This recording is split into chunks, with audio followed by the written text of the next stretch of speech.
हरिओम। स्वागत है आप सभी का आज के इस व्याख्यान में। हम सभी लोग शिशुपाल वधम आज से पढ़ना प्रारंभ करेंगे। शिशुपाल वध महाकाव्य है ये माघ के द्वारा प्रणीत बृहत्त्रयी के जो महाकाव्य हैं उनमें से ये दूसरा है। तीन बहुत महत्वपूर्ण महाकाव्य बृहत्त्रयी के अंतर्गत आते हैं, उन तीन में से दूसरा है। संयोग से इससे पहले पढ़ते हुए हमने बृहत्त्रयी के तीन महाकाव्यों में से पहला सर्ग यदि देखा जाए तो 2 का पढ़ लिया है, यही एकमात्र बचा हुआ दिखाई पड़ रहा था। तो हम सोचे कि चलो इसका भी पहला सर्ग एक बार पूरा पढ़ लिया जाए। तो ये ग्रंथ है, इसके प्रथम श्लोक से ही हम सीधे चलेंगे। जब इसका कुछ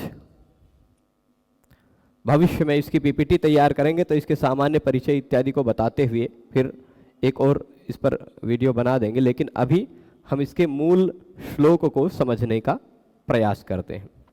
ठीक है, तो ये इसका प्रथम श्लोक है। प्रथम श्लोक से प्रारंभ करते हैं। श्रियः पतिः श्रीमती शासितुं जगत् जगन्निवासो वसुदेव सद्मनि वसन्ददर्शावतरन्तमम्बराधिरण्यगर्भाङ्गभुवं मुनिं हरिः। ये श्रियःपति श्रीमति शासितुं जगत् जगन्निवासो वसुदेव सद्मनि, यहाँ हरि मुख्य कर्ता है। मुख्य कर्ता कौन है? हरि। प्रथमा विभक्ति में दिखाई पड़ रहे हैं। हरि शब्द से कौन अभिप्रेत है? हरि शब्द से यहाँ कहे जा रहे हैं भगवान श्री कृष्ण। कौन? भगवान श्री कृष्ण को हरि शब्द से कहा गया है।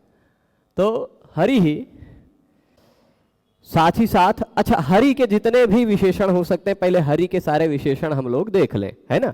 हरि ही कीदृशः हरि, वो हरि के कौन से हैं? मुख्य रूप से यहाँ करता है हरि। ठीक है, हरि। हरि भगवान श्री विष्णु को भी कहा गया, यहाँ कृष्ण भगवान से कहा गया। हरि कीदृशः हरि श्रियःपति, श्रीपति हैं, श्री के पति हैं। वो तो बात स्पष्ट है ना, पता ही है आपको। हरि कैसे हैं? तो श्रियःपति हरि ही, श्री के पति हैं जो हरि। अच्छा, और कैसे हैं? तो कह रहे हैं श्रीमती, श्रियःपति श्रीमती। अच्छा, श्रियःपति आगे क्या कह रहे हैं? एक और विशेषण है, जगन्निवासः हरि ही। ठीक है, एक और विशेषण आया जगन्निवासः, वह जगन्निवास भी हैं। एक तो बात क्या हो गई कि वह श्रीपति हैं, दूसरी बात क्या हो गई? वो जगन्निवास भी हैं। जगन्निवास का तात्पर्य क्या होगा? पूरा जगत जिनमें निवास करता है ऐसे वो है जगन्निवास, अथवा पूरे जगत में जो निवास करते हैं वो है जगन्निवास, है ना। दोनों तरह से जगन्निवास शब्द अर्थ लिया जा सकता है। तो जगन्निवासः का तात्पर्य क्या हो जाएगा? पूरा जगत है जिनका निवास स्थान सर्व जगत व्यापी होने के कारण वो भी जगन्निवास है, अथवा जगत ही पूरे जगत में व्यापी है इसलिए जगन्निवास, अथवा जगत जिनमें निवास करता है वह जगन्निवास, है ना। तो कहते हैं अहम, भगवान श्री कृष्ण ने भगवत गीता में कहा है कि मैं सब में हूं, सब मुझ में है, ये भी बात कही है ना। अच्छा, यहाँ क्या कह रहे हैं? श्री वो है श्रियःपति। दूसरा विशेषता बताई जगन्निवास, जगत जिनमें निवास करता है अथवा जगत में जो निवास करते हैं समग्र जगत में, ऐसे हरि। ऐसे हरि अब कह रहे हैं कि संपूर्ण जगत में निवास करते हैं और संपूर्ण जगत उनमें निवास कर रहा है, फिर भी वह एक श्रीमती वसुदेव सद्मनि वसन, श्री से युक्त, अथवा यह भी कहा जा सकता है कि वहां श्री बैठी हुई थी भगवती रुक्मिणी के रूप में। ठीक है, तो श्रीमती वसुदेव सद्मनि। यहां वसुदेवस्य कश्यपस्य सद्मनि वेश्मनि, तो वसुदेव काश्यप के सद्म में यानी वेश्म में। ठीक है, वसुदेव सद्मनि, वो श्रीपति हैं, साथ ही साथ वसुदेव सद्म में निवास कर रहे हैं। श्रियः पतिः श्रीमती, है ना। श्रीमती वसुदेव सद्मनि वसन, श्रीमान वसुदेव सद्म में वसुदेव के उस जगह पर वो निवास कर रहे थे। और क्यों निवास कर रहे थे, क्यों निवास कर रहे थे वो, तो कहते हैं जगत शासितुम, पूरे जगत का शासन करने के लिए, है ना।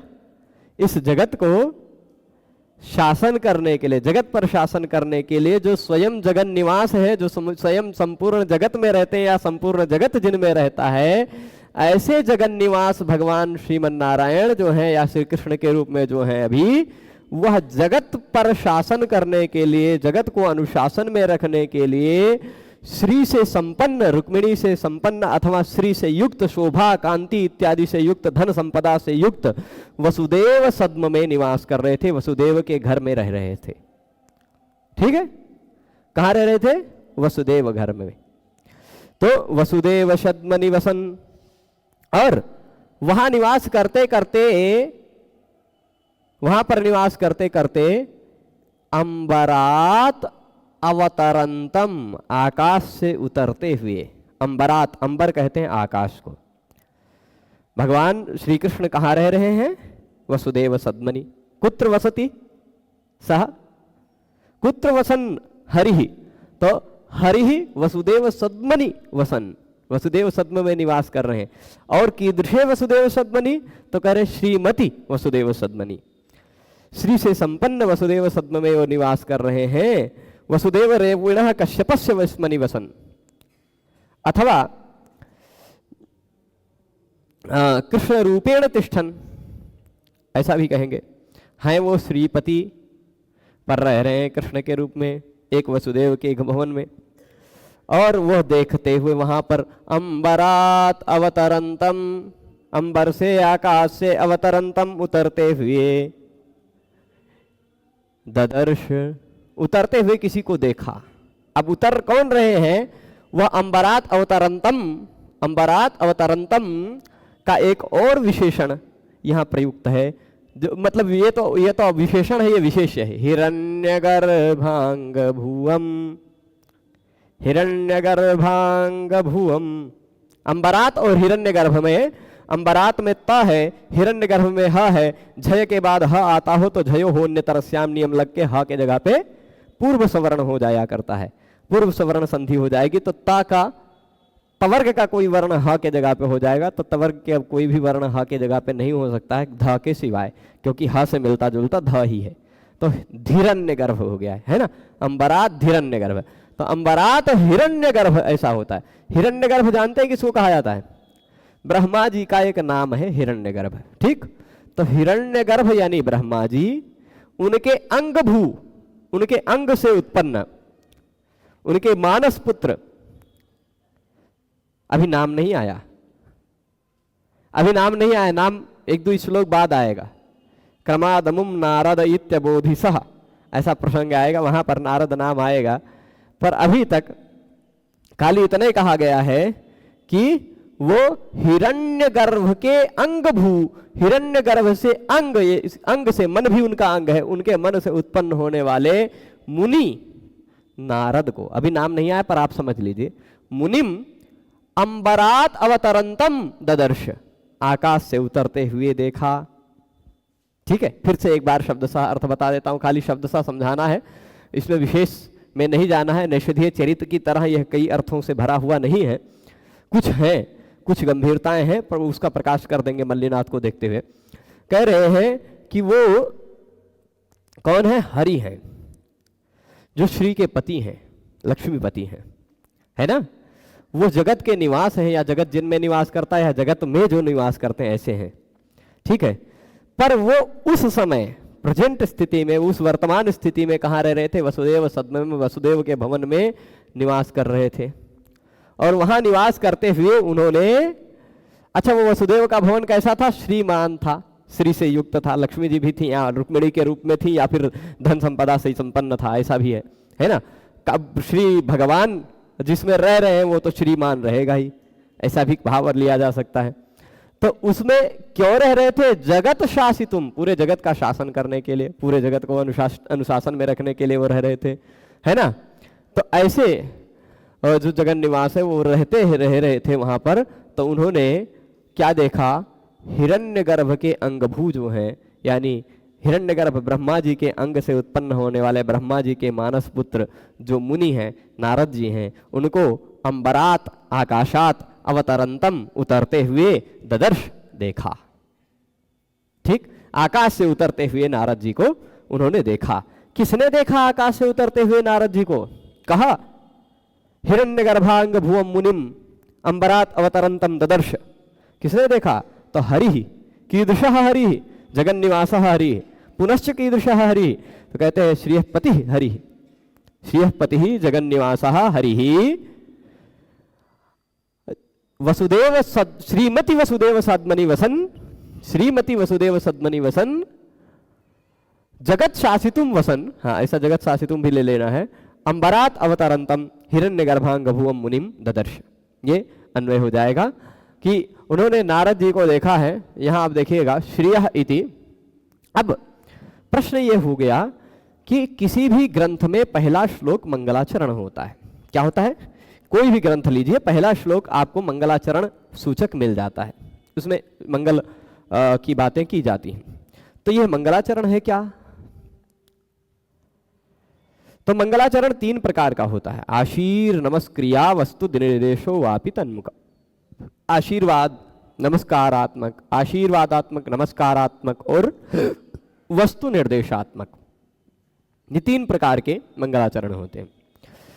पर अब ये बताइए, वो श्रीपति हैं, श्रीपति हैं, ये सीधे सीधे उनका विषय वस्तु निरूपण कर दिया जा रहा है। यद्यपि यहां ना तो प्रणाम प्रणाम नहीं किया गया है। मंगलाचरण 3 प्रकार में से ना तो यहां प्रणाम किसी को किया गया है। क्या कोई नमः या इत्यादि कुछ आक्षेप होकर आता है तो नमस्कारात्मक मंगलाचरण नहीं है। आशीर्वाद दिया जा रहा है क्या किसी को? नहीं, सीधे कथा वस्तु का निर्देश कर दिया गया है कि वसुदेव सद्म में निवास कर रहे श्रीहरि ने एक दिन देखा कि आकाश से उतरकर हिरण्यगर्भांग भू मुनि उतरकर आ रहे हैं, ऐसा देखा। खाली इतनी बात, कहानी सीधे प्रारंभ हो गई, है ना। पर कभी कभी महाकवि लोग ग्रंथ के पहले शब्द में ही मंगलाचरण, पहले वर्ण में ही मंगलाचरण कर लेते हैं। ये भारवी ने प्रारंभ किया इस पद्धति का आश्रय लेना। भारवी में भी अपने पहले सर्ग के पहले श्लोक में श्रियः कुरूणाम अधिपस्य पालनीम, वहां श्रियः कुरूणाम अधिपस्य पालनीम कहा है, तो वैसे यहां श्रियःपति भी कह रहे हैं। ठीक, श्रियःपति श्रीमती शासितुम जगत, श्रियः यहां भी है, श्रियः वहां भी है। ठीक है। अब वो 2 बार जब श्रियः, ये यहां भी श्रियः कह दिया गया, किस उद्देश्य से कहा गया श्रियः? तो यहां जो श्रियः कहा गया है वह श्रियः किस लिए है? वह श्रियः है मंगल सूचक भी है, शुभ सूचक है ना।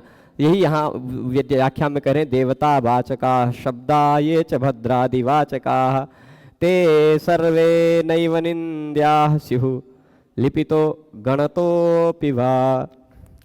कह रहे देवता के सूचक जो शब्द हैं और जो भद्र, शुभ, कल्याण, मंगल इत्यादि के सूचक जो शब्द हैं, देवता सूचक कुछ शब्द हैं, कुछ शब्द भद्र इत्यादि, कल्याण इत्यादि के सूचक शब्द हैं, है ना।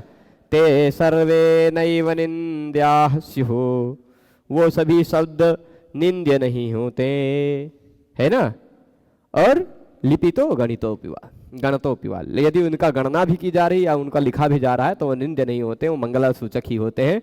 श्री शब्द के कारण ही, श्री शब्द से ही मंगलाचरण कर दिया, भगवती का स्मरण कर लिया। हम सबका तो श्री संप्रदाय ही है, श्री का पहले ध्यान किया जाता है। ठीक है, तो अब ये श्री का ध्यान ले लिया है। यहां देख लीजिएगा, इति श्रियो लक्ष्म्याः पति, ये मल्लिनाथ जी कह रहे हैं, मल्लिनाथ की ये सर्वंकषा व्याख्या है।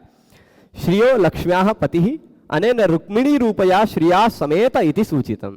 श्रियः पति कह रहे हैं कि इससे ये पता चलता है कि रुक्मिणी रूपिणी श्री के साथ वो बैठे हुए हैं, ये सूचित होता है। ठीक है, राघवत्वे भवत सीता रुक्मिणी कृष्ण जन्मनि, ऐसा विष्णु पुराण में कहा गया है। अब देखिए ये हम सबके एक विष्णु पुराण में एक स्तोत्र है, विशेष करके एक प्रसंग है, इंद्र ने भगवती लक्ष्मी की स्तुति की है उसी अध्याय में।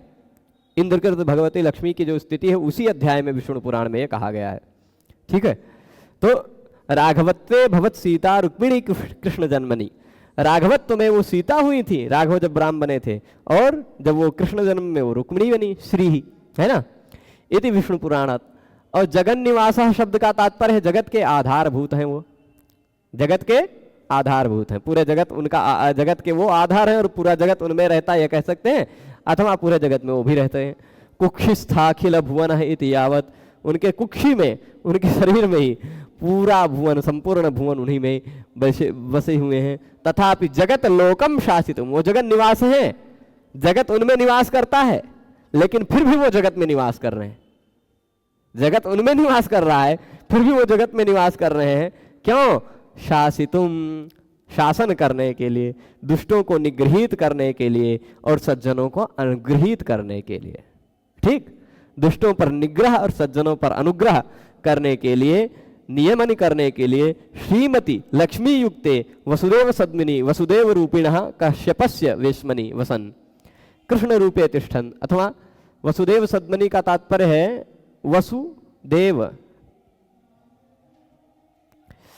वसुदेव रूपिणः कश्यपस्य वेश्मनि, वसुदेव शब्द से यहाँ कश्यप का अर्थ लिया है, कश्यप के वेश्म में, कश्यप के रूप में। वेश्म का अर्थ होता है विशन्ति अस्मिन् इति, वेश्म घर भी कहा जाता है, वेश्म का स्वरूप भी अर्थ लिया जाता है, तो कृष्ण रूप में स्थित रहते हैं। हरिर विष्णुरंबार अंबरात, यहाँ अंबार रद अवतरंतम लिखा, अंबारद, अंबारद हो गया गड़बड़ी से, अंबरात है। हरि ने ऐसे कृष्ण रूप में स्थित जो हरि हैं, उन्होंने अंबरात अवतरंतम, आकाश से उतरते हुए इंद्र संदेश कथनार्थम इति यावत, इंद्र के संदेश को कहने के लिए आ रहे थे, आकाश से उतर कर आ रहे थे। ऐसे हिरण्यस्य गर्भो ब्रह्मा ब्रह्मांड प्रभवत्वात्, स्वर्णी में एक ब्रह्मांड था, उस ब्रह्मांड से निकले हुए ब्रह्मा जी हैं, इसलिए हिरण्यगर्भ कहा गया है उनको, है ना। तस्यांग भुवम, उनके अंगभू, हिरण्यगर्भ के अंगभू यानी हिरण्यगर्भ ब्रह्मा जी के तनुज पुत्र को, अथवा तस्यांगात अवयवात उत्संगात, उत्सांग्याख्यात, उत्संग से, मन से नहीं, उत्संग से, गोद से प्रकट हुए थे। ठीक, गोद से प्रकट हुए थे नारद जी। तो उत्संगात नारदो यज्ञे दक्षोंगुष्ठात स्वयं भुवा। ठीक, तो दक्ष अंगुष्ठा से उत्पन्न हुए थे, नारद जी उत्संग से उत्पन्न हुए थे, ऐसा भागवत में वर्णन है। ठीक है, ये ध्यान नहीं आ रहा था। तो अंगभू से उत्पन्न हुए नारद जी को देखा। अत्राल्पीयसी वसुदेव सद्मनि सकल जगदाश्रयतया महीयसो हरे राधेयत्व कथनाद अधिक प्रभेदो अर्थालंकार। अधिक नाम का एक अर्थालंकार है कि देखो वो पूरे जगत में, पूरा जगत उनमें रहता है और वो जगत के एक छोटे से हिस्से में कैसे रह रहे हैं, है ना। ये कहने के कारण यहाँ एक अधिक नाम का अलंकार है। आधे आधार आधेय, आधेरा आधाराधेयोरानुरूप्या भावोधिको मतः, आधार और आधेय भाव का अनुरूपता नष्ट हो जाए, ऐसा कह दिया जाए कि सुई पे हाथी है, हाथी पे सुई हो सकती है, सुई पे हाथी, यह कह दिया जाना अनुरूप आधार आधेय भाव न होना अधिक अलंकार का सूचक है। तो वह संपूर्ण जगत जिनमें रह रहा है, वो जगत के वसुदेव सद्म में कैसे रह रहे हैं, एक छोटे से कोण में, ये इसलिए यहाँ अधिक नाम का एक अलंकार हो गया। और जगत निवास है और जगत के एक देश में रह रहे हैं, ऐसा विरोधाभास अलंकार भी है। विरोधश्च, विरोध का मतलब विरोधाभास, है ना। और तकार सकार इत्यादि का केवल अनेक बार आवृत्त होने के कारण, और जगत जगत ये अनेक बार आवृत्त होने के कारण भी वृत्ति अनुप्रास भेद है, और शब्दावृत्ति अनुप्रास भेद नामक एक अनुप्रास अलंकार है। जगत जगत, ये जगत जगत में तो आप लाटानुप्रास भी मान सकते हैं। ठीक है, इसलिए संसृष्टि भी मानी जा सकती है। अनेक अलंकार एक ही श्लोक में एक दूसरे की अपेक्षा के बिना स्थित रहें तो संसृष्टि भी होती है। जैसे एक कटोरी में तिल, तंडुल, चावल, उड़द इत्यादि सब भर दिया जाए, सब अलग अलग दिखाई पड़ेंगे, वैसे ही संसृष्टि अलंकार होता। एक श्लोक में जगन निवासा, जगत जगत में लाटानुप्रास, तत्सा तासा इत्यादि की बार बार आवृत्ति होने के कारण छेका वो वृत्ति अनुप्रास, और फिर उसके बाद विरोध, जगत के निवास है वो जगत में कैसे रह रहे हैं, है ना, तो इसी में विरोध अधिक। ये सब सारी अलंकार अलग अलग हैं, एक दूसरे की अपेक्षा नहीं है, इसलिए संसृष्टि अलंकार है। और वंशस्थ नाम का इसमें छंद है, प्रारंभ में बता दिया गया। एक बार ही बताएंगे मल्लिनाथ जी, बार बार नहीं बताएंगे, जहां छंद बदलेगा वहीं बताएंगे। जतौ तु वंशस्थमुदीरितम जरऊ इति लक्षणात्, पूरे सर्ग में वंशस्थ छंद है और पूरे सर्ग में यही लक्षण से युक्त जो वंशस्थ छंद है वो हमें मिलेगा। अन्वय यहाँ लिख लिया, हिंदी अनुवाद भी लिख लिया, ये सब आप देख लीजिएगा। अब यहाँ मल्लिनाथ लिखते हैं कि आशीराद्यन्यतम प्रबंध, ये सब सारी बात रहने दीजिए। अब तदानीम जनैर्विस्मयादीक्षितुम प्रवृत्तमित्याह, अब जब आकाश से उतरते हुए उन्होंने देखा तो लोगों ने केवल श्री कृष्ण भगवान ने ही नहीं देखा, और भी लोगों ने देखा। नारद जी सामान्य थोड़े ना, परम तेजस्वी महर्षि हैं, और आकाश से आज भी कोई उतर के आता हुआ दिखाई पड़ जाए तो सब बड़े ध्यान से देखे ना, क्या आ रहा है भाई, कौन आ रहा है, कौन आ रहा है, कहाँ आ रहा है, किसके पास आ रहा है, क्यों, किससे मिलने आ रहा है, किस काम से आ रहा है ना, ये सब देखते हैं ना। तो सब लोग विस्मयवश, विस्मयात ईक्षितुम प्रवृत्तम, जब लोग ने विस्मयवश देखना प्रारंभ कर दिया, वो बता रहे हैं इस श्लोक से। गतम तिरश्चीन मनुरुसारथे प्रसिद्धमूर्ध्वज्वलनं हविर्भुजः पतत्यधो धाम विसारि सर्वतः किमेतदित्याकुलमीक्षितं जनैः। अनूरु सारथी नाम है, अनूरु सारथी। ऊरू कहते हैं इन जंघाओं को, ऊरू कहा जाता है, ठीक है, जंघाओं को कहा जाता है ऊरू। जिसके ऊरू नहीं है वह है अनूरू, ऊरू नहीं है जिसके, वह अनूरू। अनूरू कौन है? अविद्यमानौ ऊरू यस्य असौ अनूरू। ऊरू जिनके नहीं है वो अनूरू कहलाते हैं। उनका सही नाम है अरुण। वो हैं कश्यप ऋषि के पुत्र और वो हैं गरुण के भाई। गरुण जो थे विष्णु भगवान के वाहन, उनके भाई थे अरुण जो सूर्य भगवान के सारथी हैं, है ना। तो अनूरु सारथे है, अनूरु, यहां देखिए अविद्यमाना वूरु यस्य सोनूरु। ऊरू जिसके नहीं है वह अनूरु कहलाता है। अनूरु यानी जंघाएं नहीं है उनकी, ऐसे अनूरु अरुण सारथी हैं जिनके। अनूरुहु सारथिर यस्य असौ अनूरु सारथी। अनूरु है जिनके सारथी वो अनूरु सारथी कहलाएंगे। कौन है अनूरु सारथी?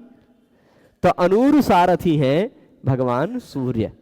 अरुण किसके सारथी हैं? अनूरु किसके सारथी हैं? सूर्य भगवान के, है ना। तो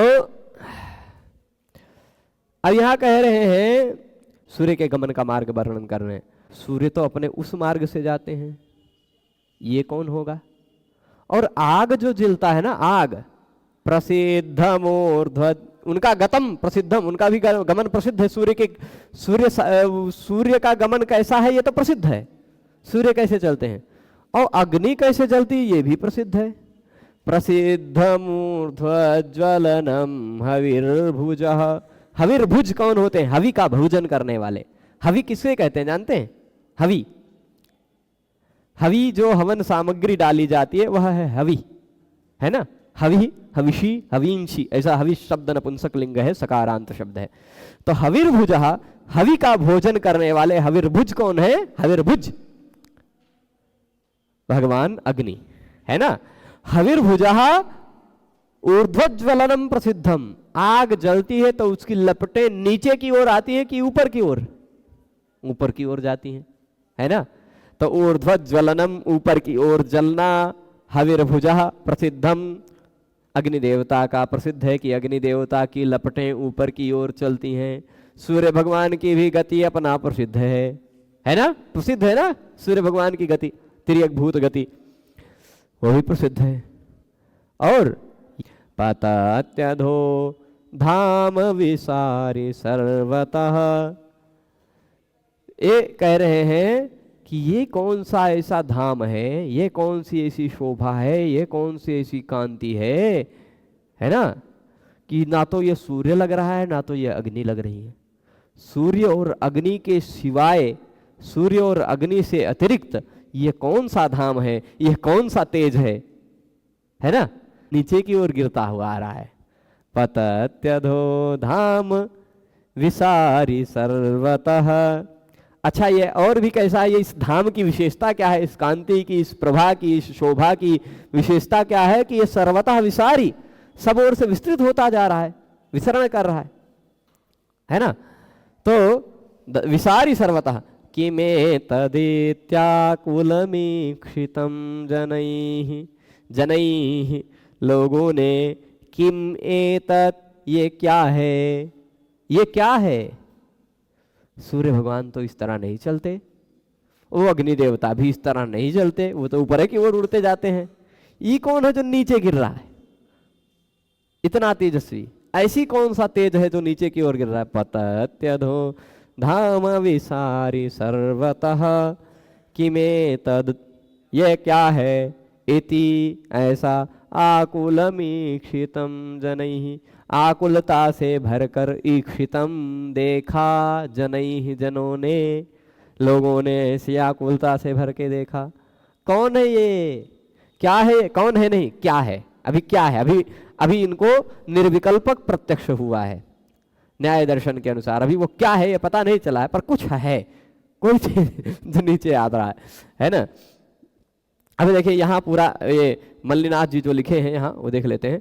अविद्यमाना वुरु यस्य सोनूरु, ये समझ गए होंगे, वह अनूरु है जिसके सारथी, बहुब्रीही गर्भ बहुब्रीही समास है।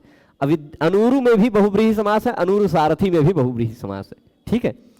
तो इसलिए तस्य अनूरु सारथे है सूर्यस्य गति ही प्रसिद्ध है ना, भाव में एकता प्रत्यय है, यहाँ अधिकरण में नहीं है, कोई दिक्कत नहीं, सूर्य का गमन प्रसिद्ध है ना। और तिरश्चीनम मतलब तिर्यक भूत है, सूर्य की गति तिर्यक भूत है, एकदम सुनिश्चित उनकी गति है, टेढ़ी मेढ़ी जो कुछ भी है। विभाषांचे रधिक स्त्रियाम, अच्छा ठीक है, ये तिरश्चीन शब्द बनाने का, तिर्यक शब्द से अंच पा करके बनाते हैं, फिर उसके बाद स्वार्थ में ख प्रत्यय लगाते हैं तो तिरश्चीन शब्द बन जाता है। तिरश्चीन में ख प्रत्यय लगा हुआ है, ठीक है। हविर्भुजः अग्ने है ऊर्ध्वज्वलनम, हविर्भुज जो अग्नि है उनका ऊर्ध्वज्वलन मतलब ऊपर की ओर स्फुरण होना, ऊपर की ओर बहना, वो प्रसिद्धम है। इदं तो सर्वतो विसारी, ये तो सब ओर फैलता हुआ धाम अधः पतति, है ना, सब ओर से विसरण करता हुआ जो धाम है नीचे की ओर गिरता आ रहा है। किमे तदिति सूर्याग्नि विलक्षणम, सूर्य और अग्नि से विलक्षण यह क्या है। अदृष्ट पूर्वमिदमित धाम, अभी तक पहले कभी नहीं देखा था ऐसा धाम, ऐसी कांति, ऐसी शोभा, ये क्या है। किमात्मकम स्यात्, किसकी हो सकती है, कौन है ये, या क्या वस्तु है। कुलम विस्मयात संभ्रांतम, आकुलम, आकुलम है, इति आकुलम, इस तरह आकुल हो गए, आकुल मतलब विस्मयवश संभ्रांत हो गए, का है भाई, ऐसा संभ्रांत हो गए, ऐसा संभ्रांति पूर्वक लोगों ने देखा। ईक्षणम कृतम सकर्मकादप्य विवक्षिते कर्मणि भावेक्तः प्रसिद्धेरविवक्षतः कर्मणो कर्मिका क्रिया इति वचनात्। केचित् कर्मणि तांतम कृत्वा ईक्षितम मुनिम ददर्शीति पूर्वेण योजयन्ति, ठीक है। ईक्षितम लोगों के द्वारा देखे जा रहे, ईक्षित लोगों के द्वारा ईक्षित मुनि नारद को लोगों ने, वो भगवान श्री कृष्ण ने देखा। ऐसे ईक्षितम को कर्ममय प्रत्ययांत मान लेते हैं कुछ लोग, ठीक है। तो ईक्षितम कर्म में प्रथमा, कर्म में अगर क्ता प्रत्यय लगा है तो कर्म में द्वितीया होगी कब, कर्तृवाच्य में। यहाँ कर्तृवाच्य है नहीं तो इसको पिछले श्लोक का ही भाव इसमें जोड़ लेंगे, ठीक है। तो अब कुछ लोग ऐसा भी कहते हैं, ये बात बता दिए। अत्रोपमेयस्य मुनिधाम्नः सूर्याग्निभ्याम उपमानाभ्याम अधा प्रसारण धर्मेण आधिक्य वर्णाद व्यतिरेक अलंकार, व्यतिरेक अलंकार है इसमें। व्यतिरेक अलंकार क्या है, सूर्य और अग्नि से तुलना की जा रही है, सूर्य से भी तुलना की जा रही है, अग्नि से भी तुलना की जा रही है नारद जी के तेज की, लेकिन सूर्य और अग्नि की गति एक निश्चित है, अपनी रेखा में बंधी हुई है। ये तो सब और विचरण कर रहे हैं और नीचे गिर रहे हैं, यानी ये थोड़ा सा सूर्य और अग्नि से भी अधिक है। जिन दोनों में कंपेयर किया जाए उससे भी कुछ अधिक विलक्षण से युक्त बताया जाए एक को, किसी दो में से किसी एक को ज्यादा बढ़ाकर बताया जाए, वहां व्यतिरेक अलंकार होता है। ठीक है, उपमानाद यदन्यस्य व्यतिरेक सयोसा, उपमान से उपमेय का व्यतिरेक दिखा देना, उपमान से उपमेय की अधिकता दिखा देना, वो व्यतिरेक कहलाता है। धाम रश्मौ गृहे देहे स्थाने जन्म प्रभावयो, धाम रश्मि को भी कहा जाता है, गृह को भी कहा जाता है, देह को भी कहा जाता है, स्थान को भी कहा जाता है, जन्म को भी कहा जाता है, प्रभाव को भी कहा जाता है, हेमचंद्र के अनुसार। ठीक, अब इसके बाद चलिएगा, ये हो गया, कुछ विशेष बात नहीं है यहाँ। षटपद छंद कुछ जगह इस श्लोक को उदाहरण के रूप में बताया गया, ये बता दिया यहाँ। फिर सूर्य की गति, सूर्य का गमन तिरछी है, प्रसिद्ध है। अग्नि की ज्वाला ऊपर की ओर जाना प्रसिद्ध है, किंतु चारों ओर अपने तेज को फैलाने वाला यह तेज ऊपर से नीचे की ओर आ रहा है, यह क्या है? इस प्रकार लोगों ने उस तेज विशेष को व्याकुलता पूर्वक देखा। ठीक है, यहाँ अनूर सारथी शब्द का सूर सूतो ऋणो नूरुह काश्यपिर गरुड़ाग्रजः, इतने सारे नाम मिलते हैं अमरकोश के अनुसार। सूर सूत, सूर सूत, सूर्य सूत होना, अरुण, अनूरु, काश्यपी ही, कश्यप के पुत्र होने के कारण, गरुड़ाग्रजः। ठीक है, ये सारे नाम उनके मिलते हैं। अब इसके बाद भगवान निर्णयशी दित्याः, अब भगवान ने निर्णय किया उनको देखकर। क्या निर्णय किया, वो क्या है ना, वो क्या है, भगवान किस तरह उनका निर्णय करते हैं, ये कौन है, कौन आ रहा है इधर। संक्षेप में हम लोग पढ़ते चल रहे हैं, क्योंकि 75 श्लोक इसके प्रथम सर्ग में है। 75 श्लोक मेरा ये भी मैंने जब पहले पढ़ा था पांचों महाकाव्यों को मल्लिनाथ की व्याख्या के साथ, पहला सर्ग ही पढ़ा था, तो सोच रहा हूँ कि जितना अपना पढ़ा था उतना आप लोगों को पढ़ा डालूं पहले, फिर भविष्य में यदि भगवान ने समय दिया तो पूरा ग्रंथ भी पढ़ेंगे। पर वो पूरा ग्रंथ पढ़ सकने के सामर्थ्य वाले, वैसे धैर्य वाले लोग मिले और वैसा मुझे समय मिले, दोनों बातें हैं। तभी चयस्तिषामेत्यवधारितं पुरस्ततः शरीरेति विभाविताकृतिं विभुर्विभक्तावयवं पुमानिति क्रमादमुं नारद इत्यबोधि सः। आज इस विषय को यहीं रोकते हैं। 2 श्लोक पढ़ ही लिया है हमने, अब तीसरे श्लोक से आगे के विषयों को अग्रिम व्याख्यान में पढ़ेंगे। सभी लोग इस पूरे व्याख्यान में शुरू से अंत तक जुड़े रहे, उसके लिए सभी को बहुत बहुत धन्यवाद। नमो नमः।